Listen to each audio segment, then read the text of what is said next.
18 მაისი ეს არის თარიღი, როდესაც რომის ახალი პაპის ლეო მე-14-ის ინაუგურაცია გაიმართება. ეს სიმბოლური ღონისძიებაა, რომელიც კათოლიკურ სამყაროს კიდევ ერთხელ გააერთიანებს. ლეო მე-14-ის მმართველობა კი დაწყებულია, ახალი პაპი მილოცვებს იღებს და 1.4 მილიარდი ადამიანი მისი ხელმძღვანელობით წარმატებული ეკლესიის იდეებისა და რეფორმების მოლოდინშია. კეთევან ქარდა ვაგვიერთდება ვატიკანიდან პირდაპირ ეთერში. ლეო მე-14-მ ახალი ეპოქა უნდა შექმნას თავისი ხელწერით, სავსე ინდივიდუალიზმით და თან ისე, რომ ერთგული იყოს ფრანცისკეს მემკვიდრეობის იმ პაპის, რომელსაც აღმერთებდნენ. როგორც აქ ამბობენ, ხელით უნდა შეეხოს სიღარიბეს, ჟანგბადი გახდეს მორწმუნეებისთვის, ტაძარი მიიყვანოს იქ, სადაც სიბნელეა და ეკლესიაში მოიყვანოს ხალხი. მისია რთულია, მაგრამ ამ პასუხისმგებლობაზე და მოვალეობაზე მან გუშინ კონკლავზე თანხმობა თქვა. დღეს ვატიკანში იტალიური გაზეთები 4-ჯერ მეტი ტირაჟით დაიბეჭდა მის პირველ გვერდებზე, რა თქმა უნდა, რომის ახალი პაპის ფოტო იყო, ყველა სურდა, რომ სახლში ისტორიის ნაწილი წაეღო იმ ისტორიის, რომელიც ჩვენს რეპორტაჟში მოხვდა. დღეს ლეო მე-14-მ სიქსტეს კაპელაში პირველი წირვა აღავლინა. ისაუბრა ინგლისურ ენაზე.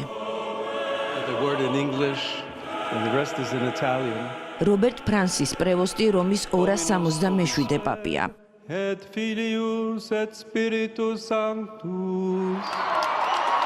საყოველთაო სიხარულმა და მღელვარებამ მოიცვა ვატიკანი. 60,000 ადამიანი ელოდებოდა მის გამოჩენას. რომის პაპის შეერთებული შტატებიდან პირველად გახდა. ჩიკაგოში დაბადებული პრევოსტი პერუში მისიონერი იყო. ავგუსტინელთა ორდენს ხელმძღვანელობდა. კამერებმა დააფიქსირეს აღსაყდრების პატივით მიღებული ემოციები. ასეთია აღმდგარი ქრისტეს მშვიდობა, განიარაღებული მშვიდობა, რომელიც თავად განაიარაღებს. მშვიდობა, რომელიც თავმდაბალია, შეუპოვარია და მოდის ღვთისგან, რომელიც ყველას უპირობოდ გვიყვარს. მოედანზე პაპის სანახავად მისულმა ადამიანებმა პრევოსტს წარმატებული საქმიანობა, ჯანმრთელობა და დიდხანს სიცოცხლე უსურვეს. იმედი გამოთქვეს, რომ ის ყველას ხმა იქნება. ეკლესია უფრო გახსნილი, ძლიერი და ერთიანი გახდება.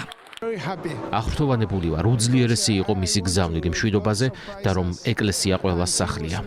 ვატიკანის მთავარ მოედანზე შეკრებილების აპლოდისმენტები ყველაზე ხმამაღალი იყო ახალი პაპის პირველად ხილვისას და მაშინ, როდესაც მან პაპი ფრანცისკე ახსენა. ყურებში კვლავ ისმის პაპ ფრანცისკეს სუსტი, მაგრამ მამაცი ხმა, რომელმაც რომი აკურთხა. ნება მომეცით გავაგრძელო ეს კურთხევა. დიდი მადლობა პაპ ფრანცისკეს. მსოფლიოს მრავალ წერტილში ომი და მშვიდობა ყველაზე მეტად გვჭირდება. საუბრობდა იმ სიკეთით, რაც მოდიოდა ფრანცისკესგან. პაპი გუშინ მოულოდნელად საყდრის სასახლის ეზოში ამ ისტორიული ცერემონიის შემდეგ დაინახეს, სადაც მან რამდენიმე ადამიანი აკურთხა. ამერიკულმა მედიამ ინტერვიუ ჩაწერა პაპის ძმასთან. შევძელი 30 წამი მესაუბრა მასთან, მივულოცე და მოასწრო ეთქვა, სად იყავი აქამდე. მასთან საუბრისას ამეტირა, პაპის დასახელებას ველოდებოდით. მას შემდეგ ტელეფონი არ გაჩერებულა. ჩემმა ძმამ 5 წლიდან იცოდა, რომ სასულიერო პირი იქნებოდა. პატარაობიდან მღვდელს თამაშობდა. პრევოსტი ფრანცისკეს საავადმყოფოში ყოფნისას წმინდა პეტრეს მოედანზე ლოცვას უძღვებოდა.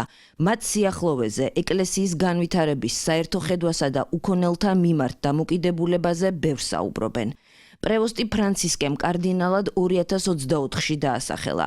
2 წლის წინ პერუდან იტალიაში ჩამოიყვანა და ეპისკოპოსთა შერჩევის პრეფექტის პრეზიდენტობა ჩააბარა. ახალმა პაპმა აირჩია სახელი, რომელიც ბოლოს 1 საუკუნის წინ ერქვა პაპს.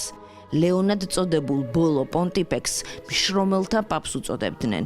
ის სოციალური სამართლიანობის მცველი იყო. ეკლესიის ტრანსფორმატორს უწოდებდნენ და 93 წლის ასაკამდე, 25 წლის განმავლობაში მართავდა კათოლიკურ სამყაროს.